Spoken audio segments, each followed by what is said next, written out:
said, like, David is a good fighter, has fought one former world champion. Do you agree with him? And is that like another reason why you wanted to fight a guy like Uzcategui? Or are you kind of looking at Canelo like, listen, dog, you can fight me right now? Like, how did you kind of take what he was saying, man? Yeah, whatever everything he was saying is bullshit. I mean, there's rankings in the WBC for a reason. I won two back-to-back title eliminators, now the one in the interim belt. I mean, that's the fight everybody's talking about. Who fucking cares if I fought one world champion? If I'm so easy, like how he says, and you're not scared to beat me, come beat me. It's as simple as that. Mike Tyson wants to see the fight. Juan Manuel Marquez wants to see the fight. Chavez wants to see the fight. Everybody wants to see this fucking fight. So why would he come out saying with some bullshit that I'm not fighting another Mexican fighter? His whole career, he's fought a number of Mexican fighters. And the only Mexican fighter that people want to see him in the ring against is me. And the only other one is Zurdo. So, I mean, it's just like, it's kind of stupid, bro. Like, but yeah, it's just been pissing me off, bro. But I mean, it is what it is. I feel like my job, what I have to do is just keep winning, and the fight's eventually going to happen. And I'm going to be extremely ready for when that happens. I feel like him, Caleb Plant, Charlo, all these guys, bro. I can run through them. They're gonna be tough fights, but I know that I have exactly what it takes to beat all these guys. So that's why I have tremendous confidence and I believe in myself. And that's what you have to do as a fighter, as a world person that you think is the best. You have to believe in yourself. Even if I was fighting a fucking heavyweight, I gotta believe that I'm better than this guy and I can knock him out. But that's just how it is. And the people from the outside, they don't see it like that because they're not professional boxers. They don't believe in themselves. That's why they're not professional boxers, because they can't motivate themselves to be in there with great champions and actually beat them. You know what I mean? So that's why I don't really try to get caught up in what people say, because at the end of the day, they're not working like how I'm working. They're not going through the shit I'm going through. I've been boxing for 22 years. Person that's talking shit outside, through Instagram, they don't know anything. They can't even run 2 miles. So that's why I just like roll. I brush that shit off. You know what I mean? Because at the end of the day, I know what I'm doing and I know what I'm capable of. Gotcha. Side note, I ran 5 miles today. Just side note. So. But also wanted to know, Canelo.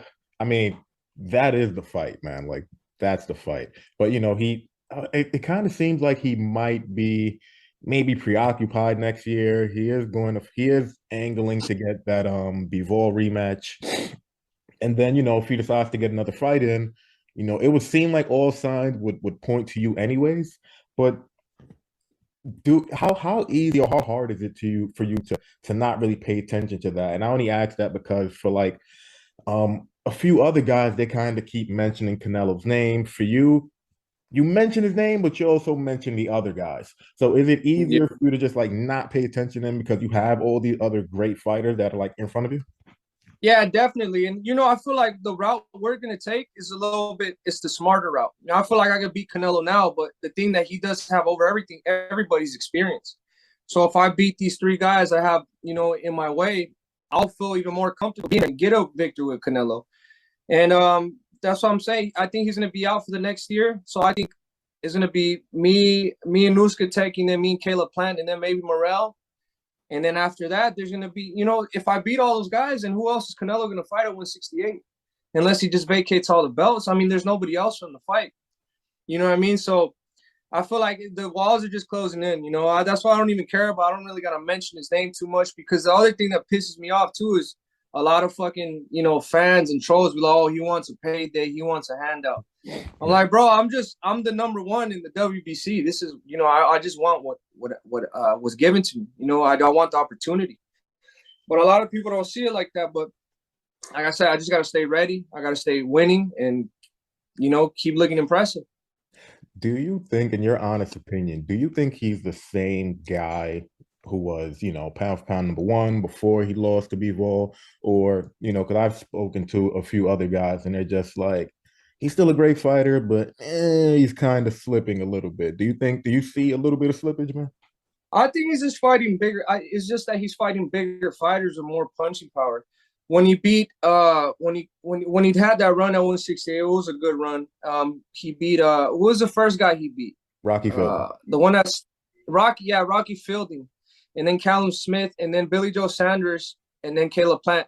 besides from Callum Smith, all those dudes didn't have no punching power, bro. They have no punching power. And then when you put him in there with a bigger guy that has good punching power, he looks different. You know what I mean? So that's what I bring to the table for this fight. I have punching power, speed, and I have a great jab, and I have great body shots.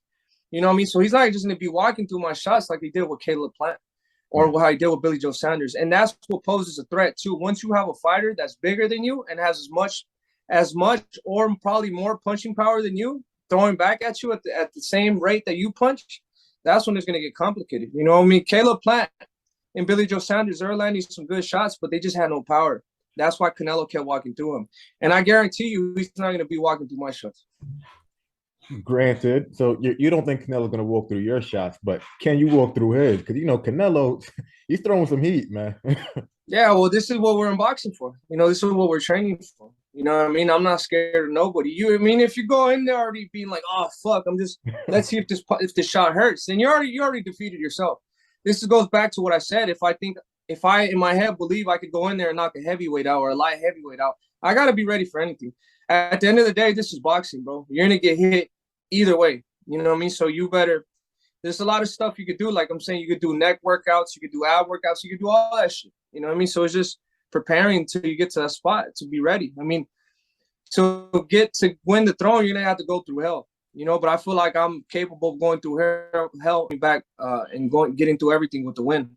Man, I really like that quote. To win the throne, you got to go through hell. I'm gonna take. Yeah. That's a good one.